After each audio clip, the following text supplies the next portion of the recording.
Imagine this. You're cruising down a breathtaking road, the wind in your hair, the open horizon ahead of you, until suddenly you hear it, a pop. And just like that, your tire has blown out. Don't let tire troubles derail your adventure. Hi, I'm Katina with Gypsy Wander, your guide to living full-time on the road. Welcome back to the 5th video of our Road Ready series, Vehicle Tips for Solo Female Travelers, where we dive deep into essential car care for the adventurous nomad. Whether you're a seasoned road warrior or just starting your journey, these tips will keep you safe, confident, and ready for anything the road throws your way. Today, we're tackling a topic that every road traveler needs to know: tires. From new ones, bald ones, flat ones, and spare ones, tire maintenance is key to ensuring your van stays road ready. And who better to walk us through this than my trusted mechanic, Becky Witt, owner of George Witt Automotive in Lincoln, Nebraska. So today, Becky, we're going to talk all about tires, from maintenance to flats to having a blowout, everything tires. So what can you tell me about tires? All right, what I can tell you about tires is the first common misconception is that people think an alignment is tires. An alignment is not tires. Alignment is setting the car so that all the wheels, meaning tires, are all going the same direction. Okay. And if it's off, then you're going to wear the tires out because your tires are fighting each other. Okay. There's a couple of aspects to alignment. The first one is called toe in, and it means, are we towed in or are we towed out? Okay. So regardless of which way it is, the tires aren't going the same direction, and so one is being dragged sideways.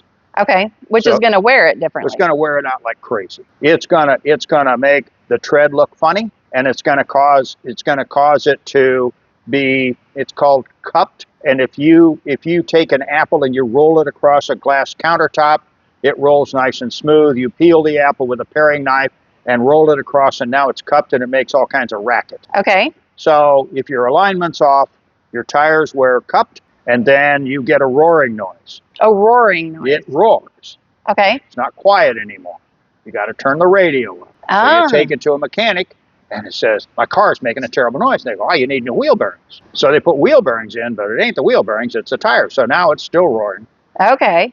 All right. So you can stop cupping by two ways. One is, when you buy tires, you have it aligned. Okay, when you put new tires on. When you put new tires on, you have it aligned. Do you need to have it aligned any other time? That's a great question. Thank you for asking that. I have found that if you rotate the tires as the manufacturer prescribes, which is generally going to be anywhere from 7,000 to 8,000 miles, you're going to move the tires around, so that evens out the wear. Most of the wear is on the front. Okay. Because you got a front-wheel drive vehicle, you hit the gas, which tire is going to wear? The front. Duh. Okay. And when you hit the brakes, which tire is going to wear the most? The fronts. Duh. Okay. Because the fronts do 80% of the braking, the backs are just along for the ride. Okay. And so, when they're rotated, then do you have them aligned? No, alignment fixes the car. Okay. When you buy new tires, then you have it aligned. So that's the only time we need an alignment, unless there's some other issues we're having. Exactly. So that's the first thing about tires, is they have to be rotated. And generally, you'll want to look at your owner's manual. You want to RTFM, read the factory manual. Read the factory manual. Because it will generally tell you how to rotate the tires. Commonly, the front tires come straight back. The rear tires get crossed and go to the front. Okay. Okay. This evens out all the things. Commonly, you'll get 30 to 40,000 miles out of a tire. Okay, and how often did you say we need to rotate them? Every 7,000 to 8,000 miles. Okay. I'm going to suggest that you avoid anything with a free tire rotation. Oh, okay. Because they're going to run your lug nuts down with an impact. They're going to make them too tight, and it's going to warp your rotors. It's going to cause all kinds of problems. And they got kids there that they ain't paying anything, and they don't care. And you're thinking, oh, but they're going to look at my brakes. They ain't looking at your brakes. They're going, yeah, it looks good, or looks bad. I mean, really, if you're getting something done for free, yeah, how many times do you really think that if your car's okay, they're going to tell you it's okay? Yeah. Okay, it's not. So, we're out there on the road, and we're trying to save money, and we see free as, great, I can have my tires rotated for free. but you get what you pay for. And in the long run, what they're doing may end up costing us in the future because of, wearing down our lug nuts and causing other issues to the brakes and that kind of thing. Exactly. Okay. Exactly. Third thing is maintaining proper tire pressure. So the first thing you need to know about tire pressure is there's a label on the door jamb of most cars that tells you what's the proper tire pressure. Okay. Second thing you need to know is it's probably never right. Here's what I mean by that. For every 10 degrees change in temperature, your tire pressure is going to change by a pound. Oh my gosh, does the label say that? No, that's why I said it's probably wrong. So let's assume that we're in a moderate climate. Okay. And it's 70 degrees, and we do our tire pressure at 32 pounds. Okay. Okay, we get to the top of the mountain, it's 30 degrees. Now we've dropped 40 degrees, and tire pressure's down 4 pounds. Was 32, now it's 28. Now we're not necessarily checking it at the bottom of the mountain and the top, but that's the change that a tire can have. This is an illustration of why I'm telling you that determining tire pressure is an insane prospect. Perfect. Okay, and it always tells you check the tire pressure cold. Oh, okay. That's why it says that. Okay. All right, because when a tire rolls, it flexes, and when the rubber flexes, it generates heat, and you will commonly pick up 6 pounds of air pressure between at rest overnight and the middle of the day coming off the freeway at 80 miles an hour. Okay. All right, so if you set your tire pressure at 32, now it's going to be almost 40, which is why they tell you don't check them hot, always check them cold. Okay. Nothing's really exact when it comes to tire pressure. Yeah, I can see that. All right, so there will be on the sidewall of the tire maximum pressure. Okay. When it says maximum pressure, that means you've got maximum load on it. Oh, okay. So, that you're using all that weight. Yeah, so let's say that you're a geologist and you're using your van to go up and collect rocks, and you're going to fill the back of your van with rocks. So I collect rocks. I'm just saying that if you're really loaded with rocks, you want to use the maximum tire pressure it says on the tire. Oh, okay. When it's cold. Generally, the max tire pressure is going to be around 45. Okay. So you have that leeway. Okay. And then when you unload the rocks, you'll want to bring it back down to 32. Wow, this is great information. I didn't think there was so much to learn and understand about your tire pressure, and it all makes sense, but it's just something a lot of us have never thought about. So we're going to talk about tire balance. Now, okay. Tire balance is where you have a spinning tire. All tires are not exactly balanced. So you're driving down the road, and a perfectly balanced tire will not shake the fizz out of your Dr. Pepper. Ah. Commonly, a tire out of balance on the rear will shake the seat of your pants, and it will also cause the passenger seat belt hanging there loose to shake. Okay. And the front commonly will shake the steering wheel. All right. So the way that you think about a steering wheel is that think about a fishing rod. Right. The handle of the fishing rod is down on the steering gear. The tip of the fishing rod is the steering wheel in your hands. Okay. It doesn't take much shake here to really make that tip shake. Yeah. And so just a little bit out of balance there can shake the steering wheel crazy. Okay. When you're perfectly balanced all the way around, you're going 80 and your steering wheel is not shaking. Okay. When should we get our tires balanced? Every time, okay, commonly with tire rotation. So I was recently at a very respected car dealer. They have a quick lane. I want you to always avoid the quick lanes. Okay. You don't want it quick. You want it right. Right, exactly. Okay. Yeah. As I'm looking at their area for their quick oil change and tire rotations, I don't see a tire balancer anyplace. So they're just simply rotating them. Well, I'm just telling you. Yeah. I don't work there. Right. I can't talk about all of them. Right. And a good balance job means you can go 80 miles an hour, the car doesn't shake. Okay. The steering wheel doesn't shake. And if we are out of balance, we're going to have the shakiness. But is that also wearing our tires Yes. wrong? Yes, because as this thing shakes, it means the tire's bouncing up and down.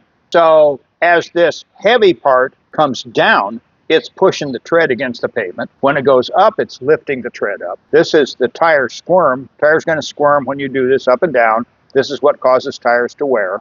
and pretty soon your tires aren't round anymore. Oh, wow. Okay, now when tires aren't round, you just thought it shook before. Now it's It really really is going to shake. okay. So that's great to know. I mean, we don't want, if those things are happening, we want to address them because we're not going to get the full use out of our tires. And those are a high ticket item. Exactly We right. want to make them last as long as possible, Right. especially with us driving nomadically. All right. So if you're going to rotate tires, let's say every 8,000 miles, and you're going to get 40,000 miles out of the tires. Mm-hmm. So you're going to rotate them at 8, 16, 24, 32, then at 40 you're done. Okay. Okay? That's 4 tire rotations. Okay. If you get that cheap job done, you may not make 40, because the only thing worse than a tire that wears out too fast is one that you hate that lasts forever. I get what you mean. Cupped, it's worn on one edge because the alignment wasn't done right. You got a free tire balance, but free tire rotation, but they didn't balance it. On and on. A tire is set of tires over $1,000. So consider paying to have a good balance job done can make your tires last 25 to 50% longer. That's really good information. Sometimes we know we have to get something done, and whatever, we just check it off our list. Yes. Where we really need to put more thought into how this is affecting longevity. That's great information.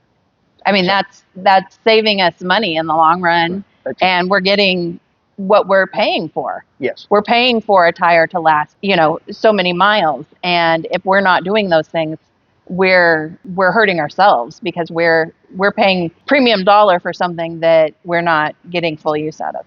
Now we're going to talk about what tire should I buy.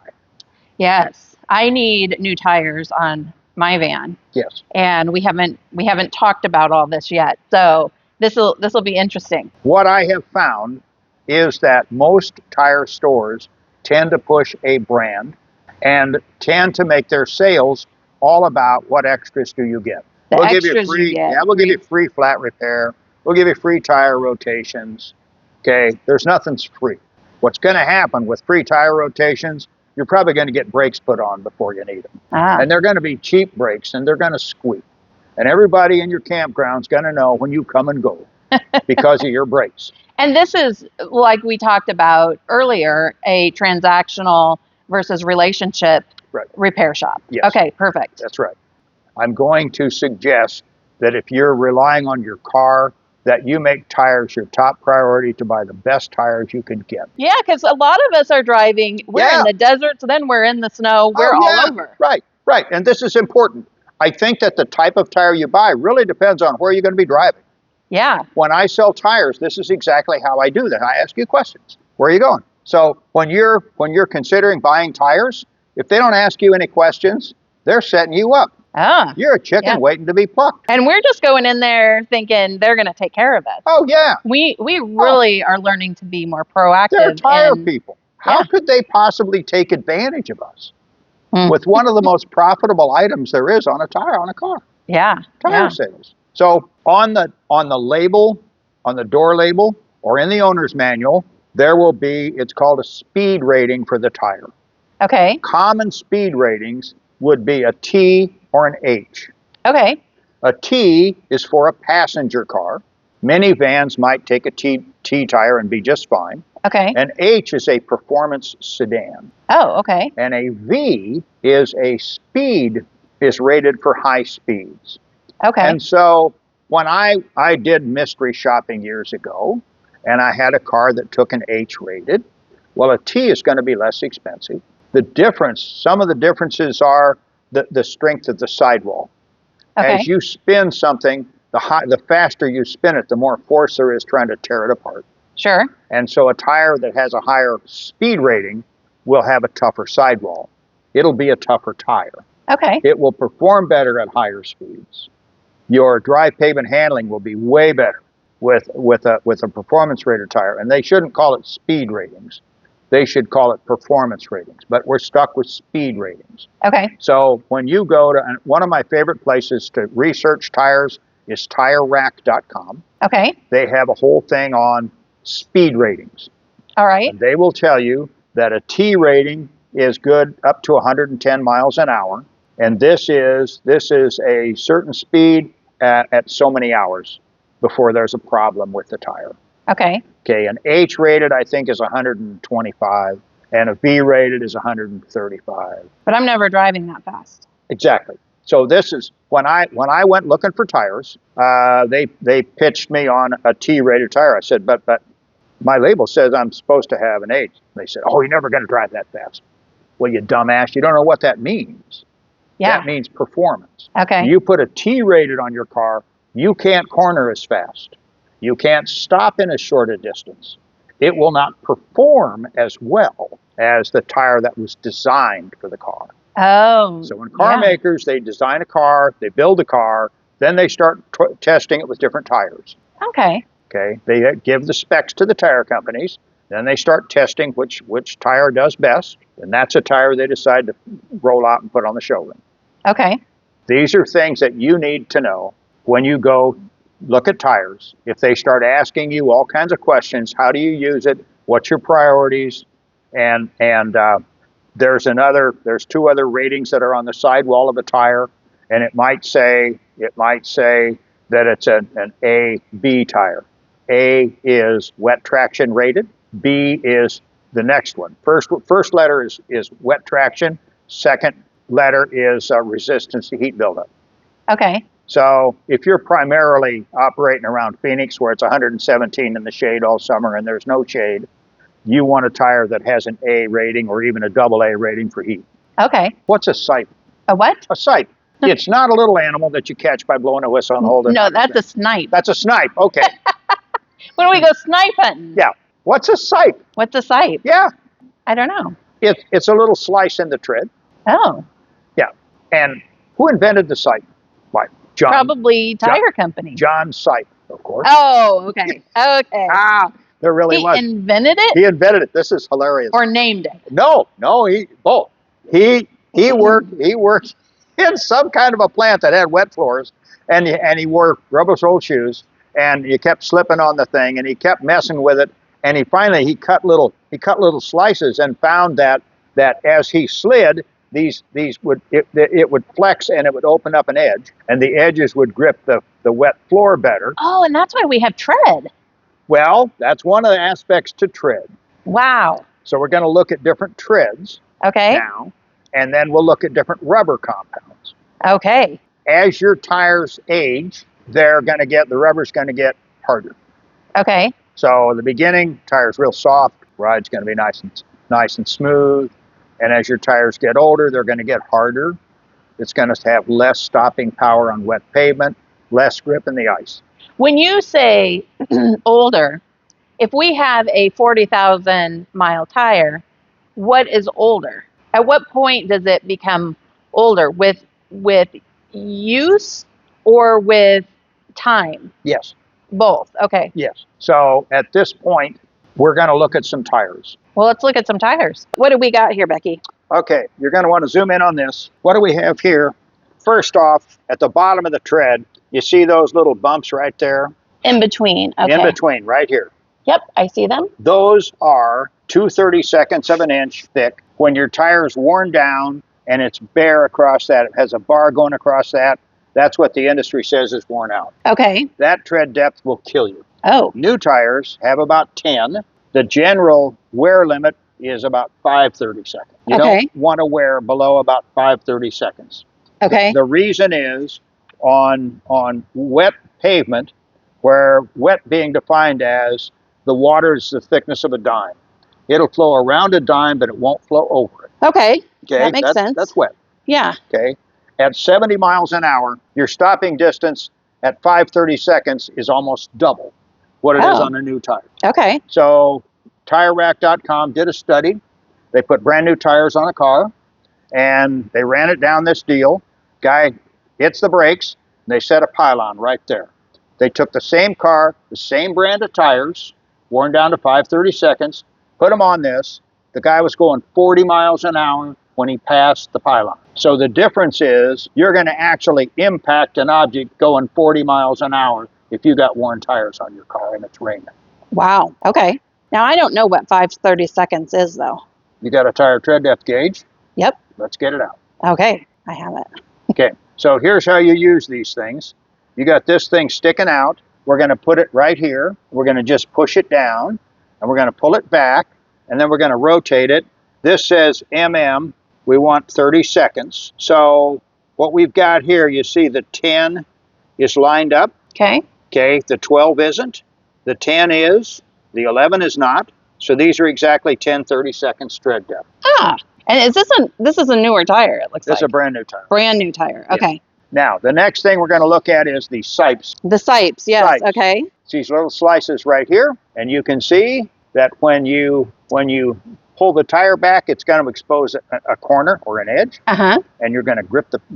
This is the equivalent of fingernails on the road for the tire. Okay. So we're going to kind of look at how many Sipes do we have, and then another thing we're going to look at is how deep are these Sipes. Okay. So if you can come over here and take a look from this angle, you can see that these Sipes aren't very deep at all. No, they're just kind of scored. They're just kind of scored. So when you wear this tire down just a little, you're out of Sipes. Yeah. So now, where's your wet traction? Okay, and these are things when you're looking at tires, and the salesman's going to say, "Here, look at this tire," and you're going to go, those Sipes ain't very deep. Yeah. He may not even know what a Sipe is, but interesting. Yeah. You want those deeper Sipes. You want the Sipes, and actually, the Sipes are very helpful as well as for wet traction. Oh, just for when it's raining. Yeah. Okay, this one says tread wear 700, traction A, temperature B. Okay. That's your rating. And you're seeing that. Okay. Right here. Tread wear 700, traction A, temperature B. Okay. So every tire is going to have that. Yes. Okay. It's the law. So we're going to go to this one. This is a Yokohama. This is tread wear 800, traction A, temperature A. All right. So take a look at these Sipes. Oh, those are much deeper. They're deeper. These are deep puppies. And look at these. These go clear down to the bone. Oh, yeah. That's a big difference. And these, So, and you have wider grooves.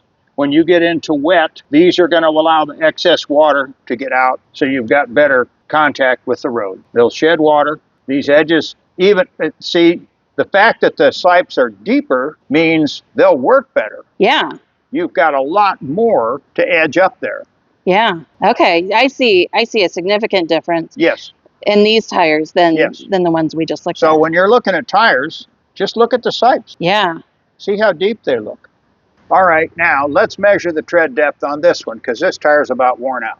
So we're going to put it in the center and push this black thing down. Yep. And now we're going to read this.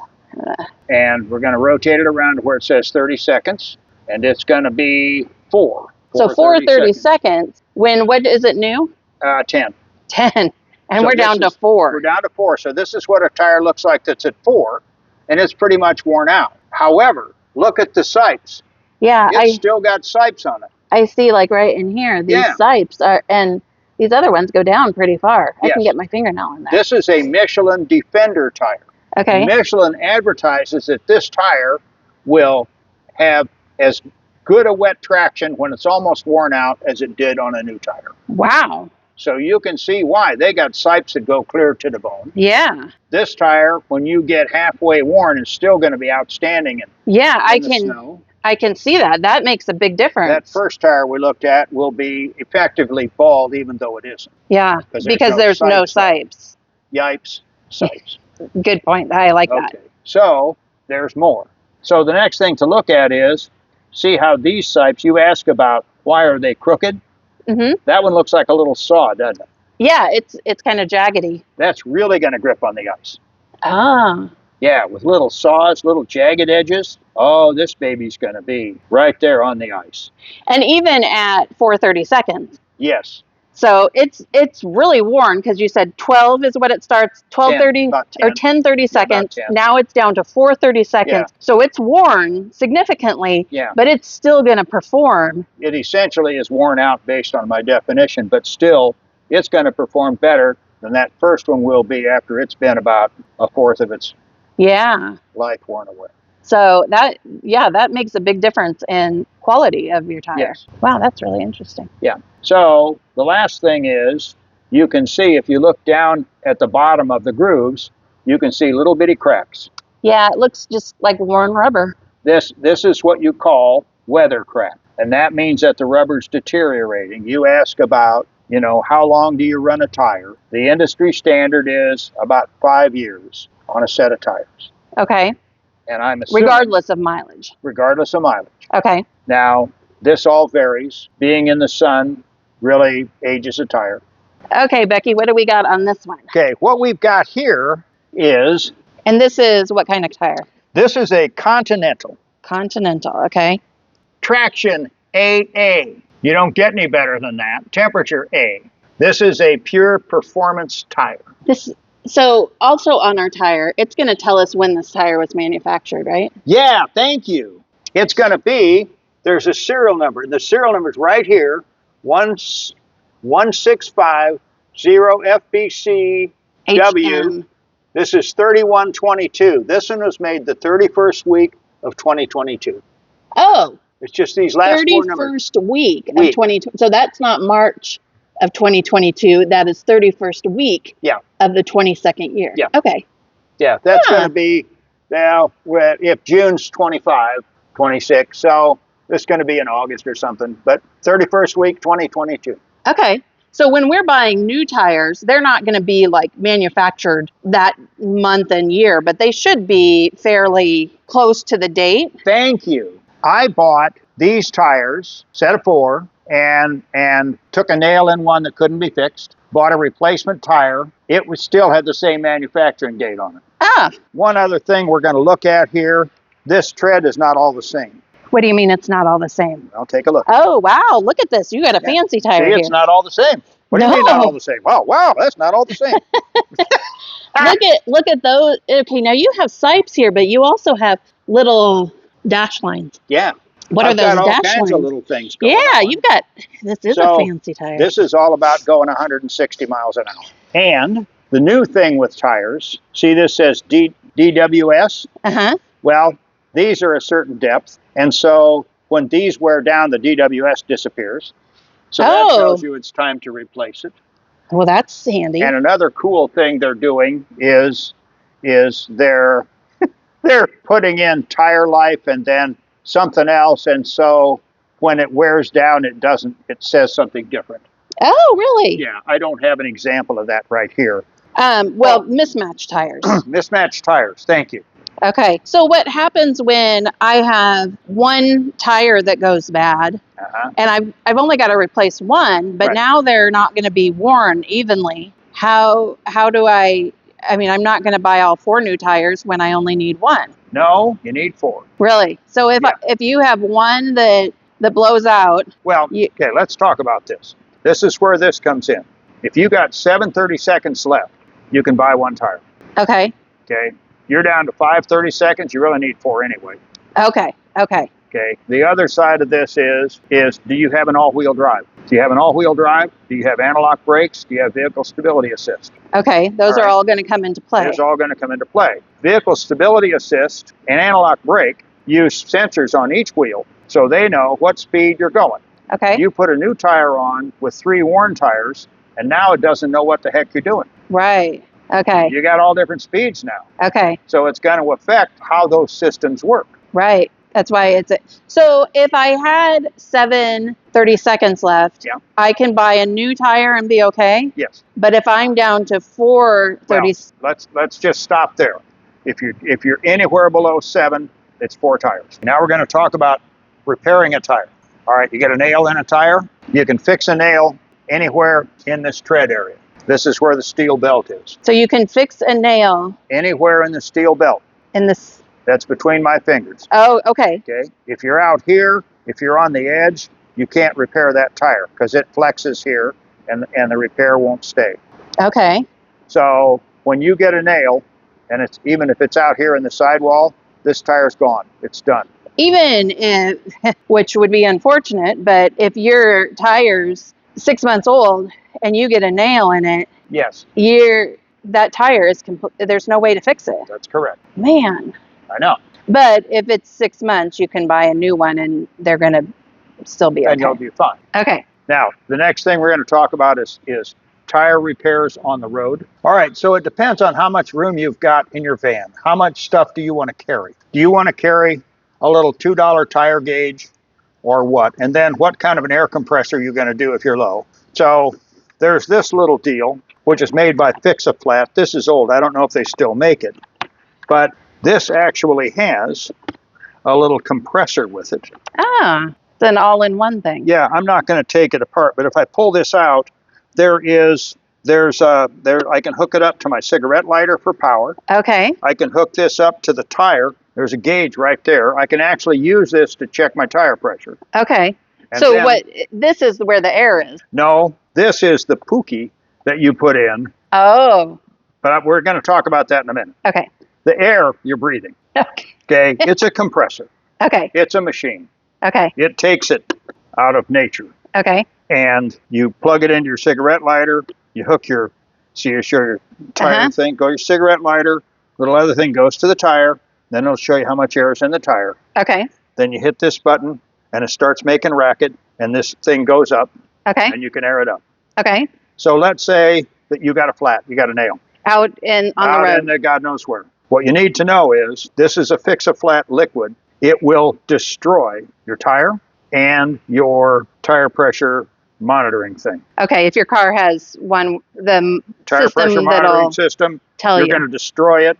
The tire people are going to hate you because this makes a gooey mess inside the wheel, which is going to seal up the tire and get you safety. Yeah. Right. Assuming that if we have a gash, you ain't fixing that. Okay. Okay. But this is going to get us from the middle of nowhere to a safe place. Right. That's what this is for. And can you use that on any type of tire? Yes. Okay. Yes. It just pumps goo in. And so The goo is applied separate. okay. Okay. And that goo is going to go on where the tire is split, or No. This is a deal where you screw this onto the tire valve. oh, And it pumps goo inside.